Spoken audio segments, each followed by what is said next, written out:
నాకు ఫస్ట్ నచ్చింది ఏంటంటే ఇంగ్లీష్ బ్యాచ్ ఉన్నారు. తెలుగు ఇంగ్లీష్ రెండు మిక్స్ చేసి రాస్తారు చూడండి. ఏకి ఈకి తేడా తెలియని హాఫ్ టికెట్ గల్లు. వీళ్ళంటే అస్సలు నచ్చరు నాకు.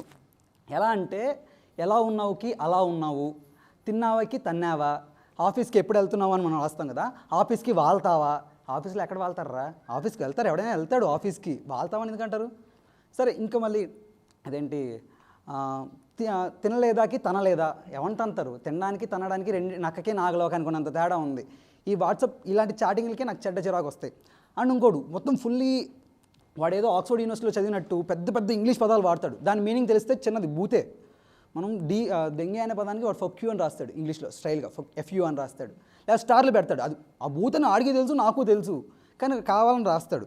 మా నాన్న వాట్సాప్ యూనివర్సిటీకి హెచ్ఓడి అనమాట.